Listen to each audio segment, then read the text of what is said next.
शिवांगी, और बहुत अपने आप में दिलचस्प है ये बात कि बीजेपी के नेता जो हैं वो बड़े उत्साहित नजर आ रहे हैं। हालांकि अभी पोस्टल बैलेट की गिनती में ही बीजेपी जो है वो बहुमत हासिल कर पाई है, लेकिन संबित पात्रा जो हैं वो देवी लक्ष्मी की तस्वीर के साथ ट्वीट कर रहे हैं और लिखा है ऊपर भाग्यनगर।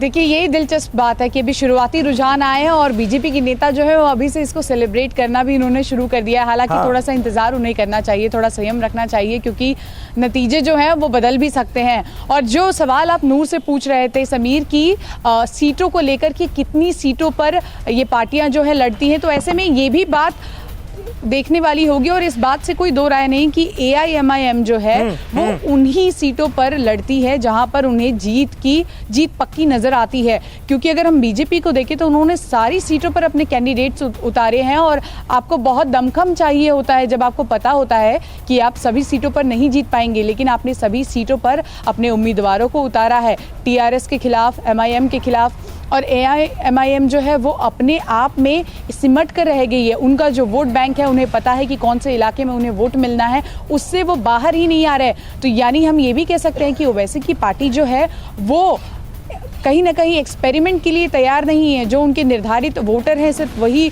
उनसे ही वोट चाहते हैं, और अगर उसमें भी सेंधमारी हो गई तो फिर तो और भी हम कहें कि उनके लिए मुश्किलें बढ़ जाएंगी।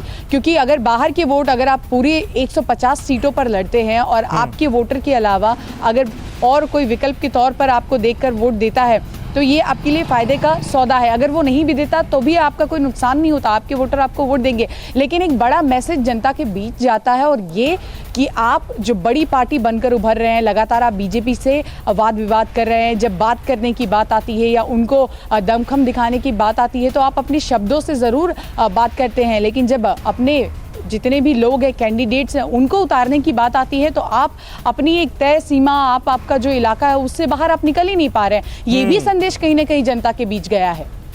और एक बड़ी बात शिवांगी ये भी है कि चुनावों में जीत से इश्क अगर होता है तो उसमें रिस्क भी इस बात का होता है। अब बहुत सारे लोग ये कह रहे हैं कि भाई अब इतने जबरदस्त नेता, बीजेपी के केंद्रीय नेतृत्व के जो नेता हैं, बड़े बड़े नेता हैं, सरकार में मंत्री हैं, उनको आपने निगम चुनावों में उतार दिया तो जीत तो होगी। लेकिन अगर तस्वीर का दूसरा रुख देखें तो रिस्क भी तो होता है कि आपने इतने बड़े बड़े नेताओं को, इतने बड़े बड़े नामों को अपनी पार्टी के उतार दिया, और अगर उम्मीद के मुताबिक जीत हासिल नहीं हुई तो साख पर बट्टा भी तो लगेगा। तो वो रिस्क भी लिया गया है। बिल्कुल लिया गया है और इसमें कोई दो राय नहीं। देखिए, दमखम शक्ति प्रदर्शन पार्टी का काम है, प्रचार करना पार्टी का काम है, सभी सीटों पर सभी उम्मीदवारों को उतारना, लेकिन जनता ही तय करेगी कि वो किनको चुनती है। कई बार ऐसा होता है कि बड़े चुनाव होते हैं, बहुत प्रचार होता है और जनता जो है वो फिर भी उनका दिल जो है वो नहीं पिघलता। लेकिन कई बार ऐसा होता है कि जब जनता विकल्प ढूंढ रही होती है और ऐसे में कोई बड़ा विकल्प उनके सामने आता है तो फिर वो एक बार भी, एक मिनट भी नहीं सोचते हैं कि हमें, जिन्हें हम पहले वोट देते थे, उनसे हटकर किसी नए विकल्प की ओर जाना चाहिए।